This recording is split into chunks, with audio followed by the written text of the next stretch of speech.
الحمدللہ رب العالمین والعاقبۃ للمتقین والصلاۃ والسلام علی سید الانبیاء والمرسلین اما بعد فاعوذ باللہ من الشیطان الرجیم بسم اللہ الرحمن الرحیم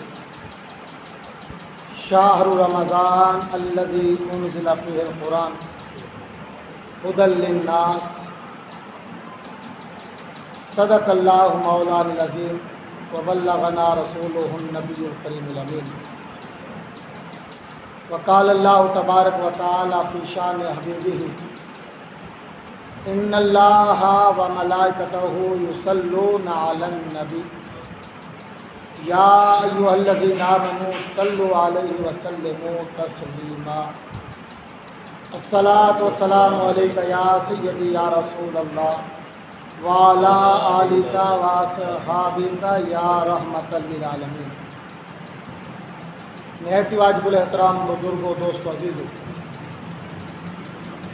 آج ماہ رمضان کا پہلا جمعہ المبارک ہے اور یہ جمعہ المبارک اللہ پاک کا مسلمانوں پر اتنا بڑا احسان اور فضل ہے کہ اگر ہم غور کریں ہم اس جمعے کا اللہ رب العزت کا شکر ادا نہیں کر سکتے۔ دعائے کریمہ آپ کے سامنے بیان کی ہے، اللہ پاک نے اس مہینے کی تعریف بیان فرمائی کہ شہر رمضان، کہ رمضان کا مہینہ وہ مہینہ ہے الذی انزل فیہ القرآن، جس میں قرآن نازل کیا گیا۔ اور یہ قرآن کیا ہے؟ فرمائے ھدی للناس، یہ قرآن سراپا ہدایت ہے لوگوں کے لیے۔ اب اگر ہم آپ سے سوال کریں، اپنے آپ سے سوال کریں، آپ بھی سوال اپنے آپ سے کریں کہ اللہ تعالیٰ کہہ رہا ہے کہ قرآن ہدایت ہے انسانوں کے لیے۔ اب یہاں پر ایک سوال ہمارے لیے ہے، میرے لیے بھی ہے، آپ کے لیے بھی ہے کہ آپ کو قرآن سے کیا ہدایت ملی؟ یا آپ سوال کریں، میں سوال کروں اپنے آپ سے کہ مجھے قرآن سے کیا ہدایت ملی؟ ہدایت ملنے والے کام تو ہم نے کیے ہی نہیں، ہم نے تو قرآن پاک کو کھولا ہی نہیں ہے، ہم نے تو قرآن پاک پڑھا ہی نہیں ہے، ہم نے تو قرآن پاک سمجھا ہی نہیں ہے۔ تو بے سمجھے بے پڑھے قرآن ہدایت کس طرح دے گا؟ جو ہدایت لینے کا متمنی ہو، جو ہدایت لینے کا شوق رکھتا ہو، تو اسے تو ظاہر بات ہے قرآن کی طرف آنا پڑے گا، قرآن کو کھولنا پڑے گا، قرآن کو پڑھنا پڑے گا، قرآن کو سمجھنا پڑے گا۔ جب قرآن کو پڑھے گا، سمجھے گا، جب قرآن کو پڑھ کر سمجھ کر وہ دیکھے گا تو پھر قرآن پڑھنے والے کو ہدایت عطا فرمائے۔ لیکن آج بدنصیبی ہمارے پاس وقت ہی نہیں ہے۔ آج کل جو حالات ہے کہ ہر انسان کے پاس ویسے ٹائم فری ہے، لیکن کتنے مسلمان ہیں ہم میں سے کہ جو باقاعدہ قرآن پاک پڑھتے ہیں، جنہوں نے اس وقت سے فائدہ اٹھاتے ہوئے کہ اتنا ٹائم فری ہے، صبح 9 بجے تک بازار نہیں کھلتا، شام 5 بجے بند ہو جاتا ہے، اتنا زیادہ ٹائم ہے، کون قرآن پاک پڑھتا ہوگا؟ بہت ہی کم لوگ پڑھتے ہوں گے، اور جو پڑھتے ہوں گے اللہ پاک ان کو ہدایت کا نور بھی عطا فرمائے گا، اللہ پاک ان کو ہدایت کا خزانہ بھی عطا فرمائے گا، کیونکہ قرآن کا وعدہ ہے۔ اور پھر آگے فرمایا اللہ پاک نے کہ من کان مریضا او علی سفر، جو تم میں سے مریض ہو یا سفر پر ہو تو پھر کیا کرے؟ فعدۃ من ایام اخر، پھر وہ تعداد بعد میں پورا کر لے۔ بیمار تھا، روزے نہیں رکھ سکا، بیماری کے بعد صحت یاب ہو گیا تو وہ روزے جتنے مس ہوئے چھوٹ گئے اتنے روزے رکھ لے۔ سفر پہ تھا، روزہ نہیں رکھ سکا، جب سفر سے واپس آیا تو روزہ رکھ لے، جتنے قضا ہوئے روزے رکھ لے۔ اور آگے اللہ نے فرمایا کہ یرید اللہ بکم الیسر، اللہ پاک کتنا رحیم اور کریم ہے، آپ اللہ پاک کی رحمت کا اندازہ لگائیں کہ وہ خالق اور مالک خود کہہ رہا ہے کہ یرید اللہ بکم الیسر، اللہ تمہارے ساتھ آسانیاں چاہتا ہے۔ اللہ ہے قہار، ہے جبار، اس کی پکڑ بڑی سخت ہے، اس کا حکم بڑا سخت ہے، لیکن فرمایا اے میرے محبوب کے امتیوں، میں قہار بھی ہوں، جبار بھی ہوں، لیکن میں پھر بھی تمہارے لیے سختی نہیں چاہتا، تمہارے لیے آسانیاں چاہتا ہوں، اور اللہ پاک تمہارے لیے تنگی چاہتا ہی نہیں۔ اور اتنا کچھ ہونے کے باوجود بھی ہم اللہ سے غافل، اللہ سے دور، اللہ سے پرے، اور اس لیے قرآن پاک نے فرمایا قیامت کا دن جب ہوگا، جب ساری مخلوق اللہ کے سامنے ہوگی تو آواز آئے گی، ما غرک بربک الکریم، اے انسان تیرا رب تو بڑا کریم تھا، تیرا رب بڑا کریم ہے، دنیا میں تم تھے، تمہارا رب بڑا رحیم کریم تھا، یہ بتاؤ کہ تمہیں اس کریم رب سے کس چیز نے دھوکے میں رکھا، کس چیز نے تمہیں اس کریم رب سے دور رکھا؟ اگر تم اس کریم رب کے ساتھ تعلق بنا لیتے تو آج تمہیں ذلت اور رسوائی کا سامنا نہ کرنا پڑتا، آج تمہیں عذاب کا سامنا نہ کرنا پڑتا۔ اور وہ کیسا ہے؟ اللہ پاک نے کعبۃ اللہ بنایا، وہ بھی ہدایت بانٹ رہا ہے، رحمتیں بانٹ رہا ہے۔ ماہ رمضان بنایا، یہ بھی رحمتیں بانٹ رہا ہے۔ فرق کیا ہے؟ فرق یہ ہے کہ کعبہ رحمتیں دیتا ہے بلا کر، جو مکے جائے گا، سفر کر کے جائے گا، پیسے خرچ کر کے جائے گا، مکے میں جا کر کعبے کی زیارت کرے گا، بیت اللہ کے طواف کرے گا، دیکھے گا، تو پھر کعبہ اس دیکھنے والے کو، طواف کرنے والے کو رحمت عطا فرمائے۔ اور ماہ رمضان یہ ایسا مرکز ہے کہ رمضان کا مہینہ آ کر خود لوگوں کو رحمتیں بانٹ رہا ہے۔ کوئی روزہ رکھے اسے بھی رحمت دے رہا ہے، روزے نہیں رکھتا اسے بھی رحمت دے رہا ہے۔ بزرگان بھی فرماتے ہیں کہ کعبے کی اور رمضان کی مثال فرماتے ہیں کہ کعبہ کنویں کی مانند ہے، دریا کی مانند ہے، دریا پہ جاؤ گے تو پانی ملے گا، کنویں پہ جاؤ گے تو پانی ملے گا۔ اور رمضان کی مثال بارش کی سی ہے کہ کوئی مانگے یا نہ مانگے، اللہ کی جب رحمت برستی ہے تو سب کے لیے برابر آ جاتی ہے۔ کوئی زمین کو فائدہ زیادہ ہو جاتا ہے، کسی زمین کو فائدہ کم ہوتا ہے، وہ زمین کی اپنی صلاحیت ہے، اپنی کیپیسٹی ہے، جیسی زمین ہے اس کو فائدہ رحمت سے اتنا ہی ملتا ہے۔ تو ماہ رمضان بھی یہ پوری امت کے لیے اللہ کا رحمت ہے، اللہ کی رحمت ہے، لیکن فائدہ اس سے اتنا ہی ملتا ہے جتنا ہمارے دلوں کی کھیتی، ہمارے دلوں کی زمین وہ اس کے لائق ہوتی ہے، جن میں خوف خدا زیادہ ہے۔ تو اللہ کے نبی نے فرمایا جب ماہ رمضان آتا ہے تو اللہ تعالیٰ جنت کو سجا دے دیا جاتا ہے، اور سجادت دینے کے بعد اللہ تعالیٰ جہنم کے دروازے بند کر دیتا ہے۔ جنت کا ایک دروازہ وہ پورا سال بند رہتا ہے، اس کا نام ہے باب الریان، وہ دروازہ بند ہے پورا سال۔ جو ہی ماہ رمضان آیا وہ دروازہ کھول دیا جاتا ہے، اور اس دروازے سے صرف ایک ہی ٹولہ، ایک ہی گروپ داخل ہوگا، اور وہ ٹولہ کون سا ہوگا؟ وہ ٹولہ وہ ہوگا جنہوں نے ماہ رمضان کے روزے رکھے ہوں، اور ان کو قیامت کے دن کہا جائے گا آئین الصائمون، روزے دار کہاں ہیں؟ روزے دار کھڑے ہوں گے۔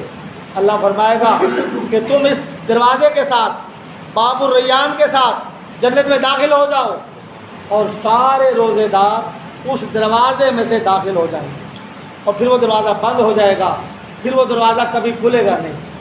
اللہ پاک ہم سب کو بھی اس قابل بنا دے کہ اللہ پاک ہمارے روزے بھی اپنی بارگاہ میں قبول فرمائے۔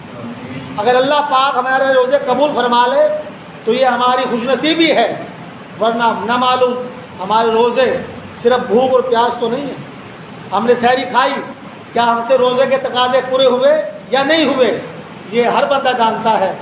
لیکن اور پھر حدیث پاک میں ہے کہ روزہ ڈھال ہے، جس طرح جنگ میں ڈھال استعمال کی جاتی تلوار سے بچاؤ کے لیے، ایک زیرہ استعمال کی جاتی یا لوہے کا ایک تھال ہوتا وہ آگے کر دیا جاتا. تو فرمایا اسی طرح جہنم کی آگ سے بچاؤ کے لیے بھی ڈھال رکھی، ڈھال بنائی. وہ ڈھال کیا ہے؟ فرمایا وہ ڈھال روزہ ہے. جس کے پاس یہ روزے کی ڈھال ہوگی وہ جہنم کی آگ اس کے قریب بھی نہیں آئے گی. حدیث پاک میں ہے، اللہ کے نبی نے فرمایا قیامت کے دن ایک گناہ گار کو جہنم میں ڈال دیا جائے گا. جب جہنم میں ڈال دیا جائے گا تو جہنم کی آگ اس گناہ گار سے دور بھاگے گی، اور جہنم کا دروغہ سیدنا مالک علیہ السلام وہ آگ کو کہے گا کہ آگ تو اس گناہ گار کو پکڑتی کیوں نہیں؟ وہ آگ کہے گی اے مالک، اے جہنم کے دروغے، اس کے منہ سے، اس بندے کے منہ سے روزے کی بو آ رہی ہے، اور وہ روزے کی بو مجھے ٹھنڈا کر رہی ہے، اس لیے میں اس کی طرف آ نہیں سکتی. تو وہ جہنم کا دروغہ اس بندے سے پوچھے گا کیا تو روزے کی حالت میں فوت ہوا تھا؟ کیا تو روزے کی حالت میں مرا تھا؟ وہ کہے گا ہاں میں روزے کی حالت میں فوت ہوا تھا. تو پھر آواز آئے گی اللہ کی طرف سے کہ میں نے اس کے گناہ معاف کر دیے اور اسے جہنم سے نجات دے کر اسے جنتی بنا. تو یہ روزہ کون سا روزہ ہوگا؟ جو اللہ کو پسند آئے گا، جو اللہ کی بارگاہ میں قبول ہوگا. اور پھر جس نے رمضان کے روزے رکھے، صحیح طریقے سے روزے رکھے، کسی کو پانی پلا دیا، افطاری کروا دی، تو فرمایا کہ جس نے پانی کے ایک گھونٹ سے کسی کو افطاری کرائی تو جتنا ثواب روزے دار کو ملے گا اتنا ہی ثواب روزہ افطار کرانے والے کو ملے گا. لیکن ان چیزوں سے کیا بنے گا؟ ان چیزوں سے محبت بھی بنے گی، آپس میں تعلقات بھی بنیں گے، آپس میں ایک دوسرے کا ادب اور احترام بھی آتا ہے.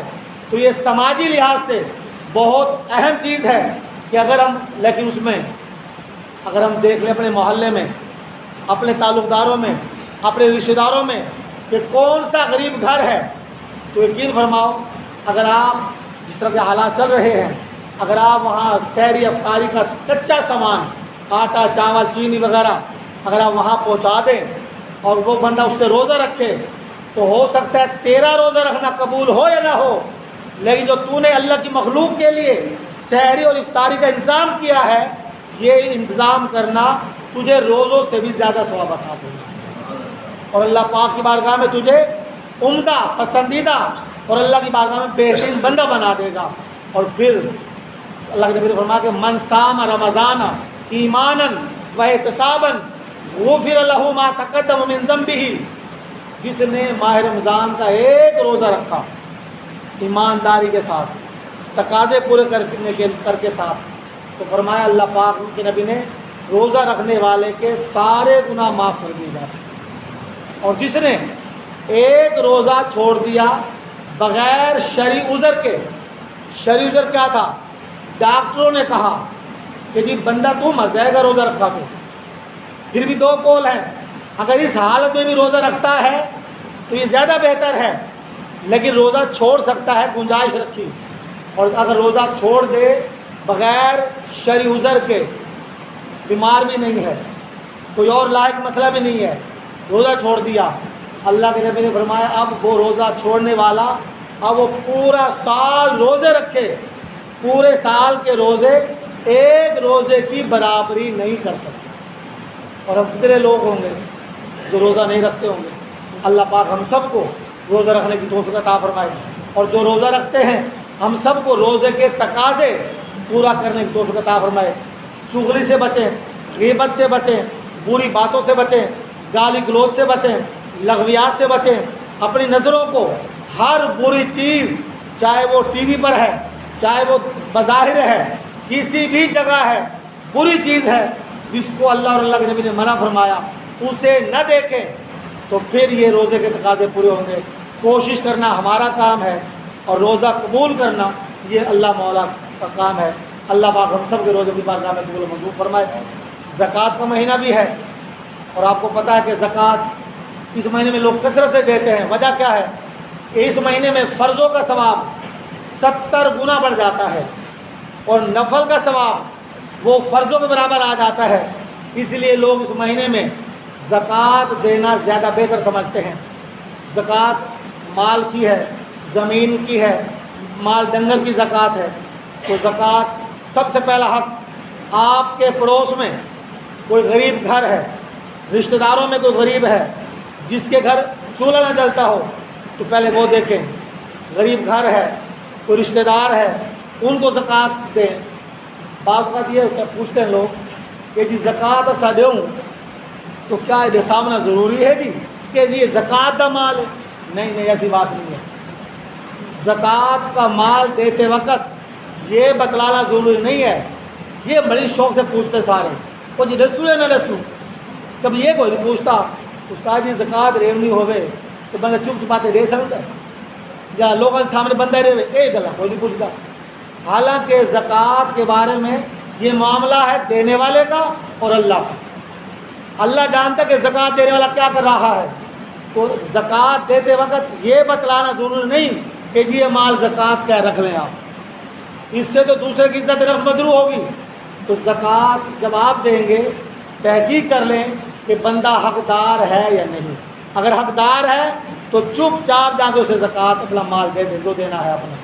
اور اس کے ساتھ ساتھ رشتہ دار ہیں، غریب محلے دار ہیں، اس کے بعد ساتھ ساتھ یہ مدارس ہیں جو سالہ سال دین کی خدمت کرتے ہیں، جہاں پہ طلباء قرآن کی تعلیم حاصل کرتے ہیں، اور یہ مدارس بھی آپ لوگوں کے تعاون سے ہی چلتے ہیں، ان کے تمام اخراجات آپ کے تعاون سے چلتے ہیں۔